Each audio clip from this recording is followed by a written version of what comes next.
Thank you all, and thanks to the staff here for the great lunch. Hopefully you're all feeling energized, well-fed, ready for the afternoon conversations. I'm Melanie Armstrong. I direct the Ruckelshaus Institute here at the university, and so grateful to the folks who have put this event together, the chance to have these important conversations here on our campus with just the right people in the room. So thank you all for your participation. This panel is titled Managing in the Mix, Successes and Challenges Navigating the Interface Between Trust Parcels and the Lands and Communities Around Them. And so we had a great introduction this morning and foundation for understanding the state trust land system and how it operates and the fiduciary responsibilities of managing these lands. But we know that those decisions that happen on state lands affect so many other people in so many different ways. And so this panel is put together to begin to open up that conversation to understand how state trust lands really affect the communities around them, recognizing that some of those effects may be perceived as positive and others may be perceived as negative. And so this panel is designed to help us understand the ways that communities have navigated this, have tried to bring forth the benefits to their communities with these state lands. And I'm really grateful to our panelists for joining us today and excited to hear their thoughts on these. I've put together a few questions to start the conversation. I'll invite our panelists to share what they came here to share with all of you.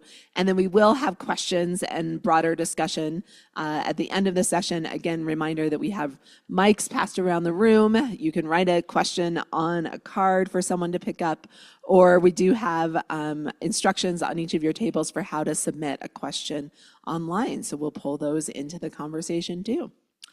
So I thought that I would introduce each panelist and give them a chance to kind of share their story, why they have thoughts to contribute on this topic. And then I'll introduce the next panelist and invite a similar introduction, and then we'll open up for broader conversation. So your first prompt, panel, is to introduce yourself and briefly describe how you've seen the management of state trust parcels affecting your communities. So we'll start with Sarah Brown Mathews, who joins us from the Pilot Hill Recreation and Wildlife Habitat Management area, where she has been the executive director since the nonprofit was established in 2019. So we'll start right here in Laramie, and thank you. I'll refer, for those who haven't figured this out already, there are full bios in your program, so you can read more about her experience in nonprofit management and other pursuits around the county. So Sarah, please start us off. Thank you so much. Good afternoon, and I really appreciate everybody's being here, especially after lunch. I know this is kind of the worst spot on the agenda to have. So I brought a little prompt with me because I wasn't sure if everyone in the room really knew what the Pilot Hill area was and where it's located. So I'm going to try to use this laser lighter over here. All of this area is part of the Pilot Hill Recreation and Wildlife Habitat Management Area. This was a project that was started in early 2018, where a private landowner, Warren Livestock, approached our community with an offer of 55,000 acres for purchase. It overlies the aquifer recharge area for the Casper aquifer, which is a critical drinking water resource for our community. It also has critical wildlife habitat range in it that is bound by I-80 and the I-80 corridor, so it's really crucial land for those values. But it also is an area that the community has loved forever and has always wanted to somehow protect and conserve for those purposes and also for community recreation. So when this 5,500 acres became available, the county commissioners created an oversight committee that included some really smart and thoughtful people to figure out how we could come up with what at that time was an astronomical figure for Albany County, $10.5 million to purchase those private acres, and then also to incorporate in some other state lands, this little section here, and then this section that was already under lease to the county as part of this larger landscape. You can see there's also a small section in here that is BLM land and we are bordered on the eastern edge by the Medicine Bow National Forest. So this property literally extends from neighborhoods in Laramie, our backyards, all the way to the Medicine Bow National Forest. So it was really a critical opportunity for the community, and we did this through both a land purchase and a land exchange with the Office of State Lands. And we did that really keeping in mind the core tenets that Jason spoke about this morning, the whole idea of resource protection and public recreation, and really looking at it also as an opportunity to expand our educational opportunities in Laramie. We have 4 schools that are within 1 mile of this property, and the university uses it extensively for research. We have school groups out on the property all the time. So we feel like it really meets all of the tenets of state lands. We also do pay a lease. We came to the table with money in mind, knowing that the state needed to stay whole with the resource. And we do pay state leases. The land is leased directly to the county, and the county then has a management agreement with the Pilot Hill nonprofit, as does the University of Wyoming for the land that they own and the BLM. So it kind of is a complicated mixture, but it was really a community collaboration, and is one that has been really successful, we believe, for Albany County. Someone asked earlier a little bit about economic impacts of these things. We don't know for sure because we aren't quite finished building out the entire area, but we do anticipate that it will bring in around $5 million annually in additional revenue for our communities. Thank you. Fun to start with an example that I know close to home here. Bill, you're next on my list here. This is Johnson County Commissioner Bill Novotny. I was excited to learn in your bio that you have a background as a public affairs political consultant, but you're also vice president of the Wyoming County Commissioners Association. So thanks for being here. Well, actually, I am now update. I got to get that bio updated. I'm the immediate past president of the Wyoming County Commissioners Association. I do also serve on the board of directors of the National Association of Counties, where I am the vice chair of the Outdoor Recreation Subcommittee and the vice chair of the Rural Action Caucus. But I've been a Johnson County Commissioner since 2015. I've served as our chairman since 2016. Where your counties interface with your public trust lands really are 3 key areas. We provide the access to them. Most of them are accessible through a county road that we pay to maintain. We're going to provide the emergency services when they are needed out on those state trust lands, whether it is a medical emergency or, as we went through this last summer, a fire emergency. And the final area where we have that nexus is in enforcement. It's our sheriff's offices who are going to respond to situations that are occurring out on those state lands. Of course, within that, we at some point are asked to comment on different things that the state lands office is going to do. I kind of hope over the course of this discussion that I can talk to you a little bit about a very positive interaction that we had, and that was the Bull Creek Land Exchange that was done in 2016 and 2018 over 2 different exchanges. It made 7,571 acres of new state trust land available for folks. Talk to you a little bit about the real gravel pit controversy, because it was not on Casper Mountain. And it was when the Office of State Lands decided to issue a gravel lease at the Wyoming Veterans Home, right next to the skilled nursing facility. And then I want to hit just a little bit on the importance of collaboration and cooperation. As you may know, the house straw fire was in Johnson County, largest fire in the history of Wyoming. 174,000 acres were burned. 9,717 acres of that were state trust land.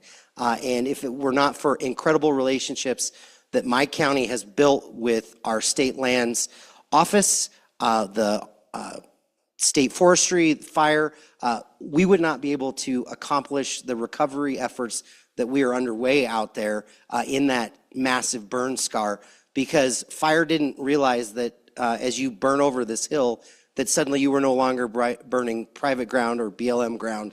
It was suddenly state trust. And so as we work to do a landscape-wide rehabilitation, we've got to have state lands as partners in that. So that's kind of a brief bio of who I'm. Proud to be a fourth generation Wyomingite. Come from timber families on both sides. My mom lived at Sheep Mountain Lookout in a timber cabin until she was 5 years old, where our family sawmill was in the Bighorn National Forest. So public lands are critical and important, whether they're state trust lands, Forest Service, or BLM. So glad to be here and look forward to answering your questions.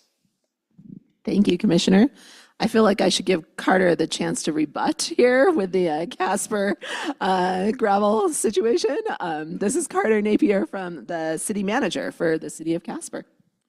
Thank you. And thank you to all of you for visiting with us today and being a part of this important discussion. I would say that the experience that I've had over the years has been extremely positive as it relates to working with the state as a partner pertaining to land that both interfaces and neighbors, cities and towns that I've worked for over the years. I've been in the city management business, if you will, since 1998 here in Wyoming, and I've had the opportunity to work in multiple parts of the state. The very first experience that I had working with the state as a partner was when I was the city administrator for the city of Riverton in Fremont County. And we had a private developer that was interested in developing in the North Federal area, adjacent to Walmart, for those of you who are familiar with the community, which happened to be Department of Corrections property that was essentially unused and really just surplus from our perspective. We had the opportunity to go through that conversation, and ultimately, after a few years of discussing this possibility, I was able to transact that property into private hands. And fortunately, that is yielding good private development there in the community as we speak. In fact, the location of their new hospital is being built right there on that property now. Certainly, with regard to a number of the times of exposure that I've had to working with the state on trust land issues, none has been as much of a public dialogue as the one that we recently observed. And I say observed because this happened out in the county, albeit neighboring to the city of Casper, and certainly infrastructure that would be a part of the impact area. And that was with regard to the mining operation permit that was issued by the state on trust land property adjacent to a real critical neighborhood in our community, and certainly a real critical gateway to our community as well. Very interesting conversation, certainly very weighty for the neighbors that are there, and also for the applicant that was seeking access to the minerals that the land holds. That conversation is obviously still ongoing, and a lot of work to be done yet to bring that to conclusion. But nonetheless, for me, the critical element that has really tipped the scales in my mind, that has been a real helpful aspect of my working with the state, is that certainly during the times where the state has been willing to collaborate and work with neighbors and work with stakeholders and certainly work with other agencies like the cities I've worked for, to me that has been just impactful difference in terms of the way to move forward with regard to those critical.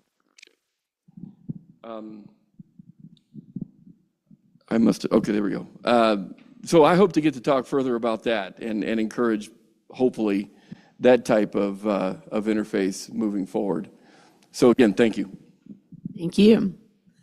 Finally, we have County Commissioner Len Carlman from Teton County, and I loved this from your bio, that you were an intern with the Jackson Hole Alliance for Responsible Planning in the early 1980s, working on state trust land issues. So excited to have your perspective on our panel. Thank you very much, and thank you to the organizers of this forum for including Teton County in the program. I'm here as a pinch hitter for County Commissioner Luther Probst. He's doing well, recovering from left lung pneumonia. He had to be life-flighted from our hospital in Jackson down to Salt Lake City. He was in 3 different hospitals in 9 days. They put tubes in his left lung to drain fluid. He said it looked like Hefeweizen. I said more like an IPA coming out. But in any event, I said, well, it's a renewable resource. You know, if we can find a way to keep that virus or that bacteria in your lung, we can make money on that stuff. Anyhow, he's recovering. He wishes he was here. He texted me this morning and said he wished he could be here. A little bit about myself. Indeed, I was an intern for the Jackson Hole Alliance for Responsible Planning in 1983. And just the year before I started that gig, our organization did a survey of state lands in Teton County and compared to, I think, every other county in Wyoming, we don't have much. Our current tally is about 4,500 acres, but some of those acres are pretty valuable, as we've discussed. Additional just background for me, wife, 2 kids, a dog, and a mortgage, the whole disaster. And a law degree from the University of Wyoming in 1995. One of my classmates was Keith Gingery, who's our chief civil deputy. He's been on the Teton County law team for 25 years, and we don't have a designation in our county for a national treasurer or a county treasurer, but if we did, Keith is a county treasurer. That kind of long-term insight into a community, its struggles and achievements is so valuable to us. So he was going to be here too, but he had other things that kept him from coming. All right, to the question at hand, there are 3 parcels in particular in Teton County that have got a lot of attention. They are, you know, the Kelly parcel, just about 16 miles north and east of the town of Jackson, adjacent to national forest land on the east flank and national park land on the northwest and south sides. $100 million later, I am so grateful that it's in the hands of the National Park Service and the money is in the hands of the state of Wyoming to benefit school children forever around our state. That is a big win. And if we have, you have questions about that transaction and kind of how it came about, I asked Senator Garreau, sitting right here, who was really in the gut of it and was a champion in that, to help me answer the questions, because Mike just knows more about it than I do, and can kind of help tell the story of the Kelly parcel in a pretty compelling way. The other 2 pieces are a section about 10 miles south of Wilson. I live in Wilson, which is at the base of Teton Pass. You take Fall Creek Road south, about 10 miles, that's the Munger Mountain parcel. And that's a triumph. That's just a wonderful outcome there. We have access to a lease for 35 years. I say access to a lease because I think one of the advocates for the project with whom I spoke this morning said, we don't have the lease signed yet. So Director Barry, we'd love to sign that lease and start making sure the transaction is really inked and done. But that was a collaborative effort where citizens were motivated to say this property is valuable for public recreation and conservation. And we got a little citizens group organized. To Jason's point earlier about the need to have long-lasting partners, not fly-by-night, recreation outfits that might not have staying power. We were so fortunate that the Jackson Hole Land Trust has been in business in our community since 1980. They are in the perpetual business of monitoring conservation easements. They have to stick around forever. And so they stepped up to be partners in that project. One of the cool things about that project is that the first step is just basic weed management. It's such a mess in there. One of the people who uses it is a runner, a guy who trains, for trail running. And he said, yeah, it's good until about the 1st of July, and then the thistle gets so thick that they kind of tear his legs up on the trails. And so the first attack is to change the vegetation so that we get rid of some of that thistle and make it more of a friendly environment. Anyhow, so we can talk more later about the Munger parcel, except, well, not later. I brought with me a profile of how we came up with the $2.65 million to pay for that 35-year lease, and I'm going to read it to you. It was a special purpose excise tax put to the voters, and it's just remarkable to me that our county commissioners, before I was on it, put this up, promoted it, offered it, and by a score of 65% in favor and 35% against, which is a great score, it passed.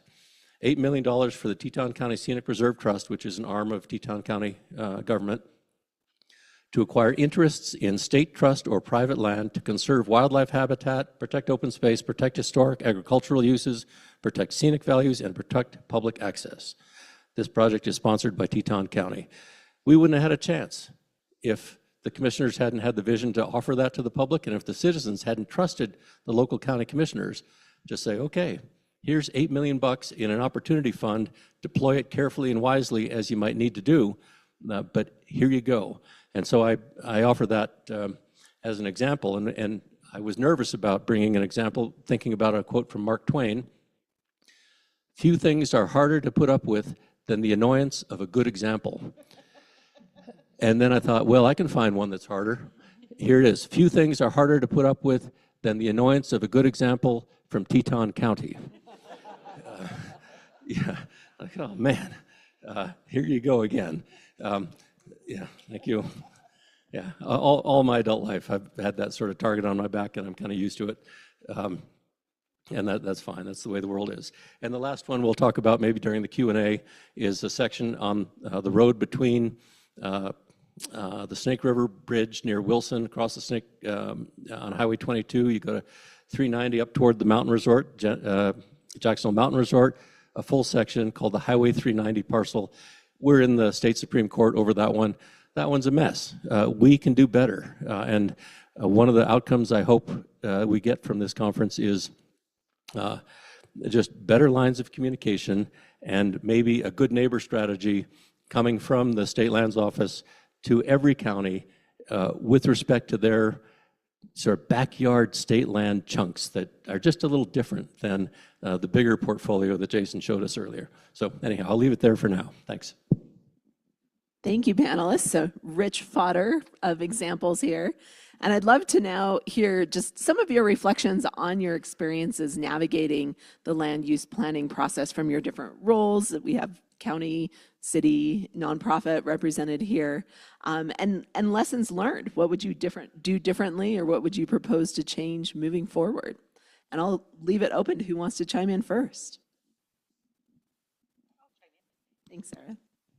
Thank you. So before I start this, I just want to acknowledge the real experts from the Pilot Hill project aren't sitting up on this stage. Leah Burgess here is on our board of directors, as well as Dan McCoy. They've been with the project from the very start, and we had a really remarkable set of people that pulled together and created a lot of different committees to make sure that all the most important partners were with us at the table, and that we could really lean on the expertise that we have in our community and in the region. The Hobbs School and Ruckelshaus was a part of that. We, from the very beginning, had Steve Smutko working with us to help with community engagement. We had extensive meetings. People up here have talked about the communication and collaboration with the Wyoming Game and Fish, with the Laramie Rivers Conservation District, with the county and the city, with the U.S. Forest Service, with state parks, all of these really key partners that came together to make this possible to happen. And then we worked really hard to create a land use plan that ended up being the foundation for the leases, and working with the Office of State Lands. Jason gave us all kinds of really good guidance on what it was that the state lands would need to know before we came to them to say, we'd like to work with you on the state land exchange. The other thing that we were able to do is, because we had expertise from Rocky Mountain Elk Foundation through LEA and TNC, we were aware of some landowners in the region that were interested in state land exchange opportunities.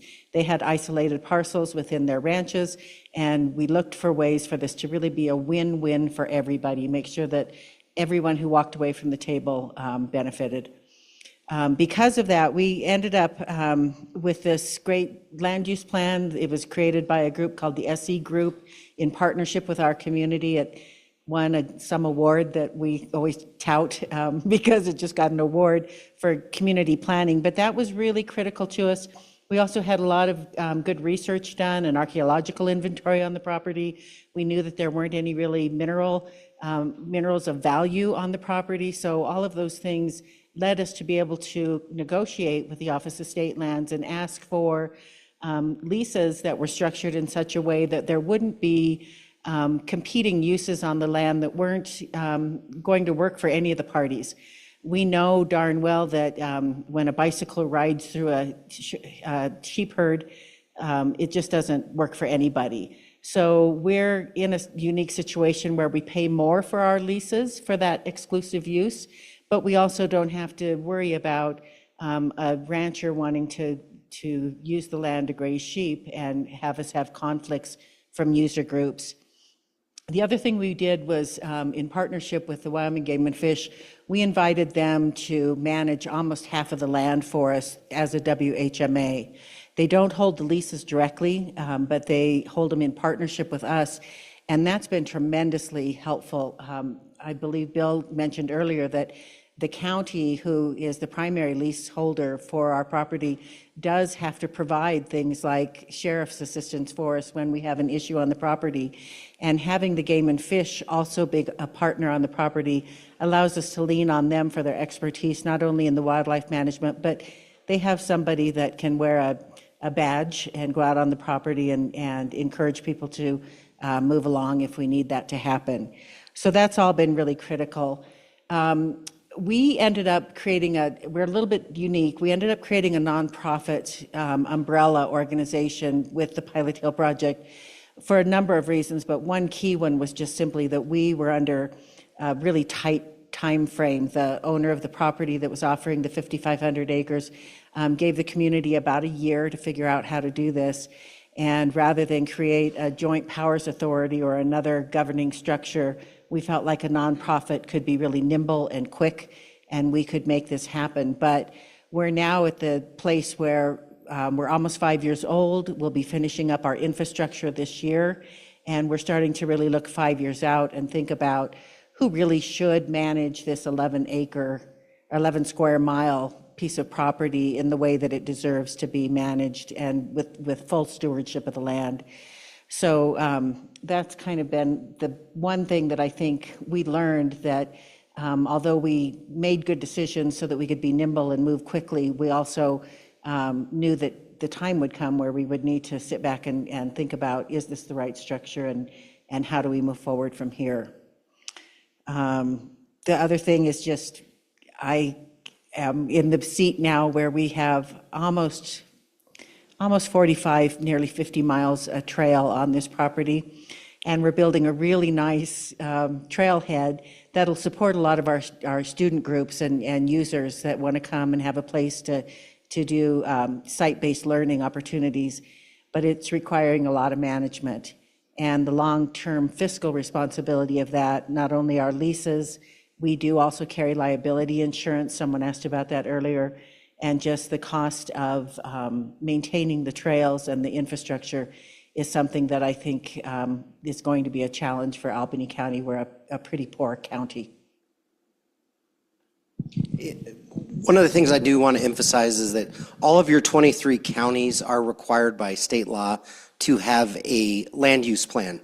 But what I want to be clear is that your land use plan is not a zoning document, and it cannot be. And you can ask the fine folks in Laramie County when they tried to use that to shut down a quarry. And the Supreme Court reminded that and made it very clear that your county's land use plan cannot be used as a zoning document. In Johnson County, we do not have zoning. I believe we are one of, there's either 3 or 5 counties in the state of Wyoming that are unzoned counties. So our ability to control development, limit development, or steer certain ways is limited. But that's the way the residents of my county want it. The most important document that we do have, though, is probably a document that, unless you serve in the Wyoming legislature, don't know what it is. And I want to thank the Wyoming legislature for funding all 23 counties to have a county natural resource plan. This document is what allows us, when we go to bat for the state of Wyoming against federal land management agencies on decisions, whether it's road lists, old growth, conservation rule, they paid for all of your counties to have a county natural resource plan that is the bedrock of what we were able to use during the Biden administration. I look at my attorney from the County Commissioners Association and our natural resource assistant over there. Those documents were the reason that the old growth rule was stopped across this country. So we can talk about those land use documents, but the most important document that we have as counties is actually our county natural resource plans.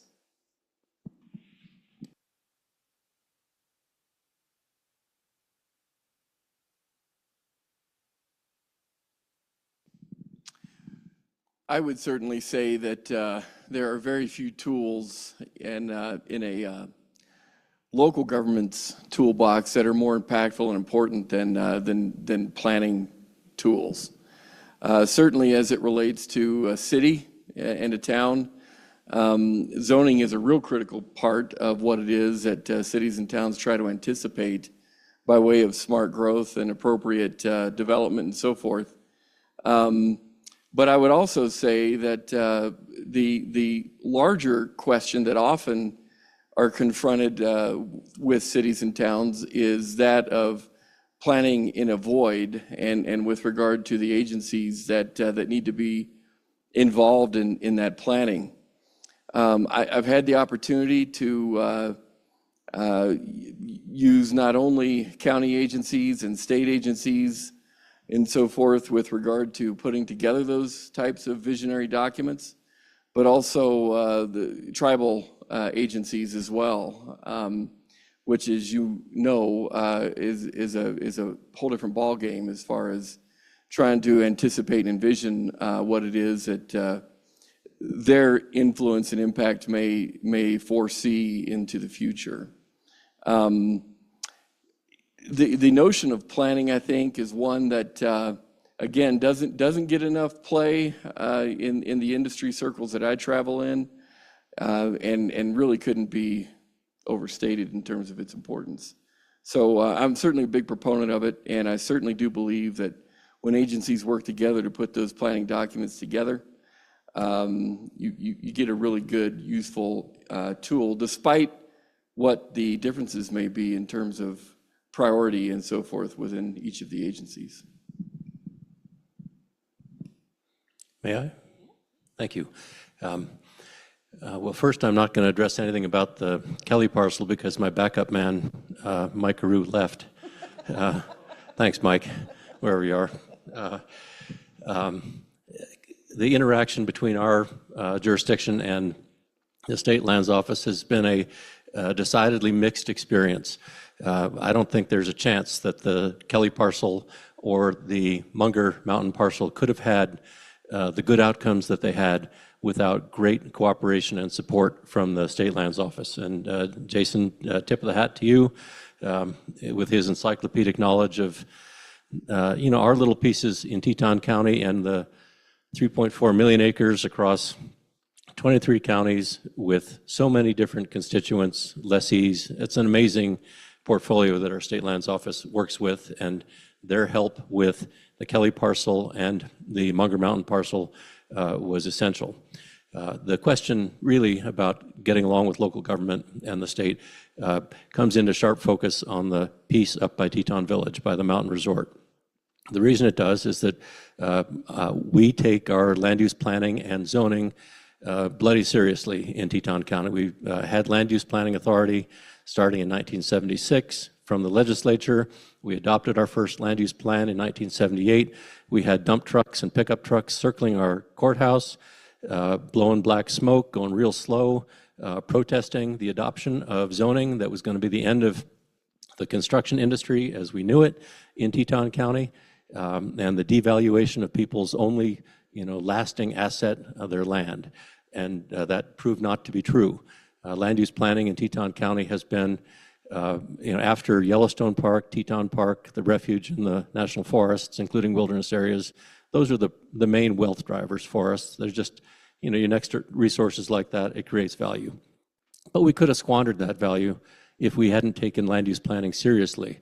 And we had challenges. Everything we've done in our county dealing with land use planning has been difficult. It's not easy. It's not just a walk in the park to do zoning and planning in Teton County. But we take seriously 185201A from the state statutes, granting us authority to protect the health, welfare, and morals of our community. And when the Highway 390 parcel development for the base camp, what the governor called pimples on the landscape, these white geodesic domes, was proposed, we said, well, we have land use planning authority there. We have the capacity to do electrical inspections, fire inspections, make sure the sewage is properly handled. And we've just gone back and forth to the point where we're in the state Supreme Court over that. And of course, we are confident that we have the tools in our community to have that on-site examination of circumstances so that development that occurs on state lands or other private lands doesn't mess up the water, doesn't put people at risk of a fire. And we're pretty confident that the State Lands Office, with 103 employees spread out across the whole state, can't do that. And so to the state legislators in the room, and we've got a great turnout here, thank you all for coming. One outcome that we could look for from this conference is some statutory recognition of local county authority and their planning and zoning, particularly zoning regulatory authority over the development of state lands. And that's not intended to be a backdoor tool to squash development. Our planning and zoning, as I said a minute ago, is part of a strategy that, for better or worse, has really protected value in Teton County, and that would protect value on state trust lands as well. So now that's food for thought for us. Thanks.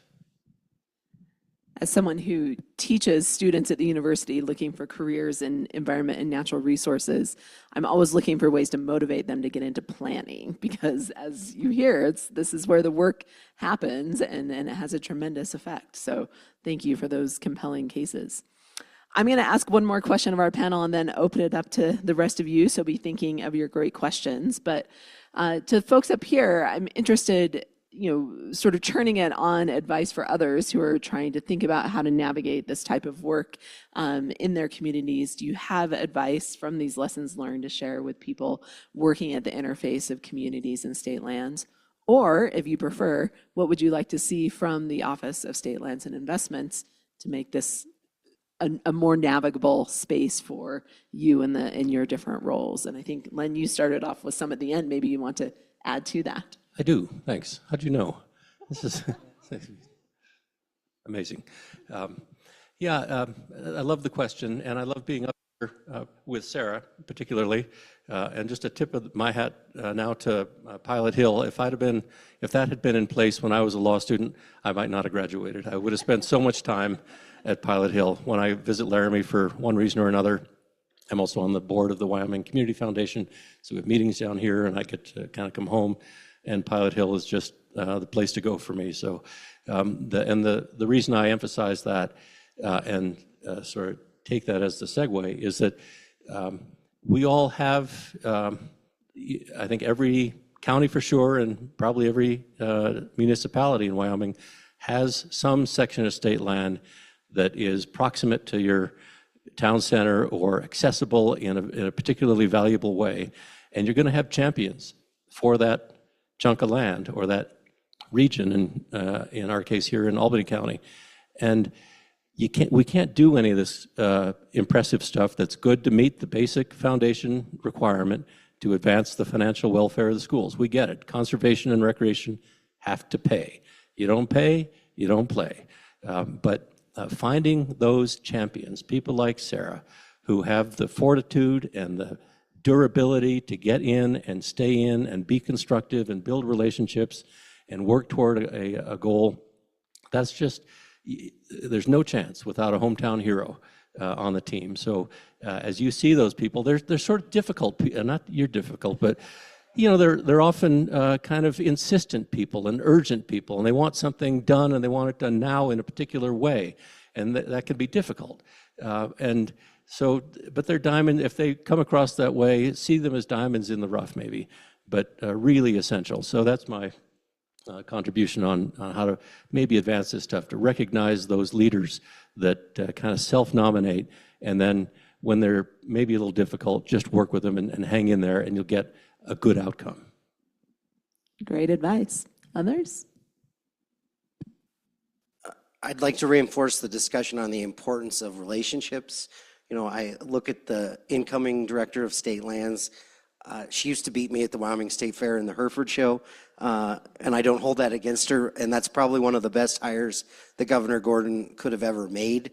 It's going to be incredible. And where we avoid conflict is when your local government is the last one to hear about things.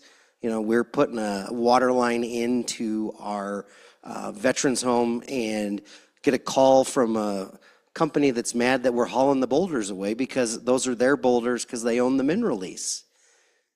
Well, State Lands never told us that they were putting that under a lease.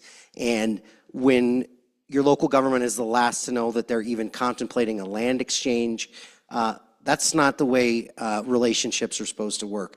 And we do realize there's sometimes where things need to be held confidential. Commissioners deal with confidential stuff all the time, whether it's with federal land management agencies or things that we hear in Board of Equalization hearings. So if we can continue that good open dialogue and those relationships with the Office of State Lands, that's going to limit the conflicts. And same goes for the NGOs or the other organizations that have interest in what's going on those state lands, to have that good open dialogue with your local elected officials as well as your legislators, because that's ultimately how we reduce conflict and make sure that good public policy is happening and that we're maximizing the value of that land. And so much of the state land, we can't put a value on recreation because it's not like recreation produces a barrel of this or a BTU of that. But the value of recreation is so critical to Wyoming's economy and our way of life. You know, we live here because we can't eat the scenery. We try, but we've got to have that component. So that open dialogue with our friends, and we're lucky in Buffalo, we've got a state lands office there. Not every county has that. So that good open dialogue with your local elected officials, and then even when it's going to be an uncomfortable discussion, it's better that we have it before I either read about it in the paper or I've got an angry mining company because somehow I'm hauling boulders away from a construction site that they then are telling me are actually theirs. So that's my thoughts.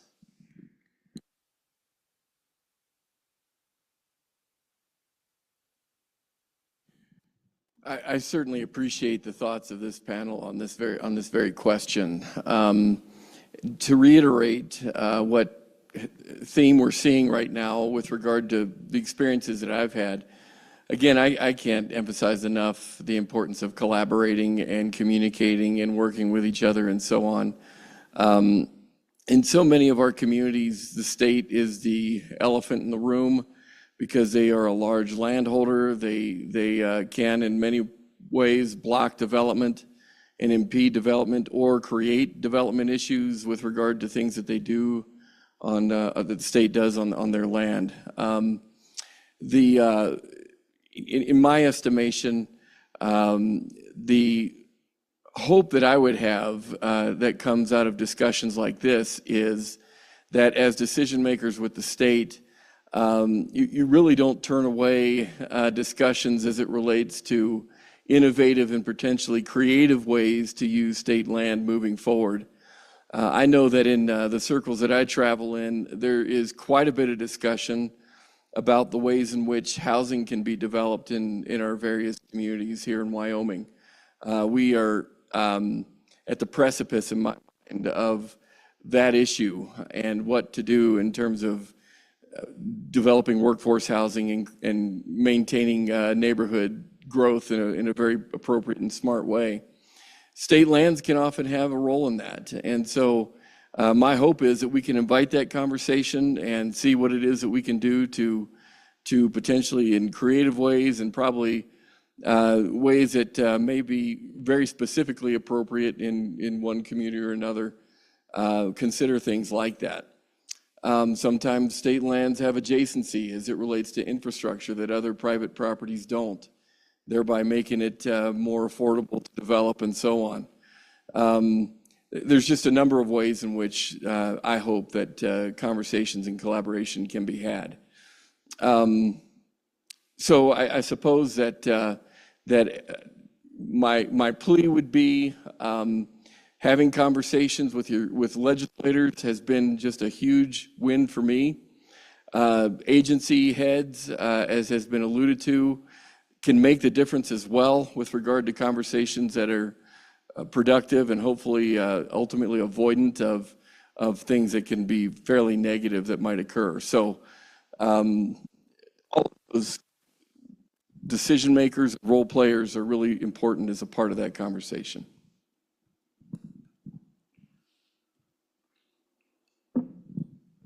Thank you. I just want to start out by saying, yes, Len, I am very bossy, and there's nobody in the room that could argue with that point. I think the other key is to have people that are maybe the middle child and enjoy the negotiation process, because it is a negotiation. And the advice I would give, just from something we learned, is that you need to be patient, you need to keep working at it, it'll take time. The Office of State Lands, I thought, made very thoughtful, long-term decisions, and it just doesn't happen overnight. And we needed to get comfortable with that, although we had some urgency in our own house. The other thing I think that would be helpful to us, just because we're kind of a unique entity and really looking to the future, we're on a 25-year special use lease, so it's not quite as long as 35 years. But really working with the state moving forward to think about how leases might be structured differently and more long-term, or what other options there might be for some additional opportunities to purchase the land or utilize the property in other ways. I'm not sure what that would look like really, but just being able to, again, extend the partnerships to leverage resources. We work closely with our county weed and pest, but weeds are a big deal for us. We work closely with the state forester, but we know that there's trees on the property that we need to take down, and we just don't have the financial resources to do it all alone. So being able to leverage some of these bigger entities that have things more than a shovel and a small UTV would be really, really beneficial to smaller organizations like Pilot Hill. The other thing that is unique to us, I think, just is this whole idea of the liability piece of it. We think, quite frankly, if we had a recreator that was injured on the property through our fault or their fault, who knows, just, were to be bucked off a horse or fall on their bike and decided to sue us, we probably would win, but we'd probably lose most of our assets in the lawsuit. So that piece of it, at least for communities that are looking for ways to expand the quality of life for their community, preserve their natural resources, and do something like the Pilot Hill area for recreation, also need to be able to have assistance in figuring out how can we get under the umbrella that the state parks or other agencies are under for protection for the property. Great advice, all of you. We have time for 2 or 3 questions from the audience. Does anyone, I see a couple back here. We'll get Callie headed your way with a microphone. Hi, I'm Carolyn Griffith with Casper Mountain Preservation Alliance, and I'm not sure who might want to address this, but, and I heard from Jason Crowder earlier when he said we're very much impacted by how bordering landowners manage their land, we being the state, and I feel that it should work 2 directions, that certainly when counties have awareness that it's a critical water resource for surrounding wells, springs, those kinds of things, that they should be able to provide that information to the state, and that maybe the state should reach out. And given that, why not, hopefully from this institute, that there may be an opportunity to look at how the communication pathways are, and I believe Treasurer Meyer mentioned this as well, but how can we encourage the pathways of communication between, maybe it's most appropriate coming from the county, or maybe in some situations the state, but between the county and the state before these leases are granted, to avoid the tripwire that we all fell over in Casper, whether that be landowners, the mining organization, or this state land board. And maybe the two that are most involved with the county, or Mr. Napier might be able to address that. Well, it's interesting because counties enjoy cooperating agency status, and so the federal government has to, by law, listen to counties and take into account our land use plans and our natural resource plans. So state agencies don't have to do that, and I don't know how you do that. And unfortunately, county's authority extends only as far as the legislature is willing to grant it, because we are, by creation, extensions of the state and only allowed to do what we are given authority to do. But I wholeheartedly agree with you that communications, and maybe it should first originate with your county commissioners and then trickle down or trickle up. But at this point, there's nothing in state statutes that says they have to consult with us on anything. And so I don't know how we force them to look at our data or the water percolation figures that you want to share, or whatever that is. I think I would agree as well. Unfortunately, it sounds like the real omission occurred because there really wasn't any statutory obligation that required the commissioners in our community to be involved and to go out and talk with the neighbors to the project and everything else. It is really hard in my line of work to dismiss the value of data. I find the use of data to be really, really helpful in most decision making that we engage in, and perhaps that type of granular requirement as it relates to statutory obligation may be necessary. Paisley, you have one more queued up for us. Thank you. Thank you. Thank you. Hello, is this working? Okay. Thank you. My name is Ken Chestick. I'm representative from House District 13. In that capacity, I'd like to welcome all of you to House District 13. We're all sitting here right in House District 13. I have a question for the commissioners, probably Len in particular. You mentioned, I think you got to this a little bit.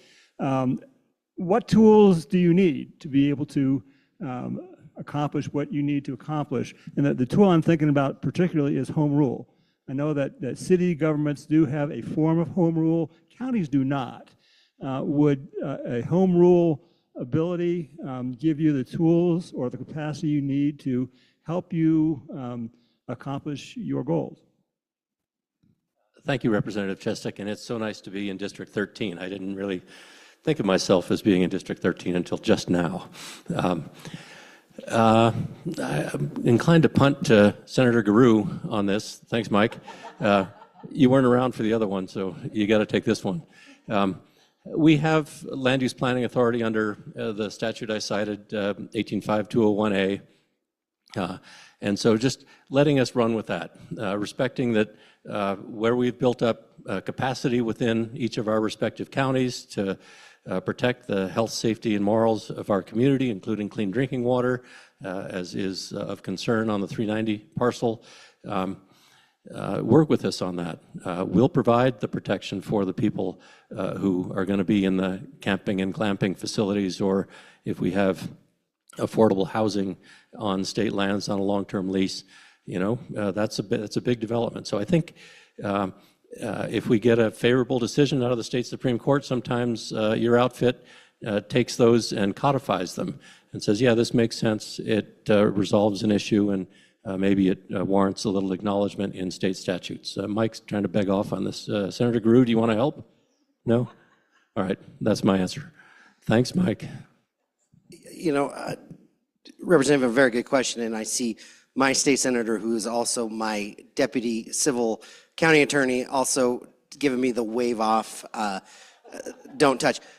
The one area that we're running into, and there are several other counties across the state, we have an influx of a particular religious group. I'll just be honest, they're Amish. We don't have the ability to regulate for density. We're running into water quality issues that we've had to bring the DEQ in on because they didn't realize that they have to have vaulted toilets. That is in state statute, and you can't have human waste running off onto the land. You also, they were struggling with, they didn't understand that they can't open their own dumps. So the area that I think, and my county planner, I know has talked to my senator and my representative about the issue of regulating for density. We're very good at understanding the soils in their areas because we've got really good conservation districts across the state who provide that data to your county planning board when they're going through the subdivision process. But the actual ability to regulate for density is the one tool that I don't think we have that maybe we need. But also that's not going to make me run out and want to enact zoning in my county. And we'll deal with these problems through access permits, using the tools that are already on the books, because I do think we have a lot of tools that sometimes counties choose not to use, but we've got to have good partners at DEQ, at state lands, and the other state agencies. And so if there aren't bodies in those desk chairs, it makes us hard to enforce those things. And certainly what I never, ever want to see Wyoming do is give up any of our primacy on any of our issues that we have taken away from the EPA and the other federal agencies. And so it's got to work in tandem. But if you could take a look at zoning for density, we'd love to see it. We're going to transition to another panel, which will give our senators a moment to sneak out of the room before others seek them out too personally. But let's thank these folks for joining us today in this discussion. Thank you all very much. I have 10 copies of the special purpose excise tax, kind of the story and the language, and I would like to leave with 0 copies. So I'll be sitting right over here. Please take one from me and put it to good work for Wyoming. Thank you, and we'll invite the next panel to come up. I believe we moved straight into the panel without a break here.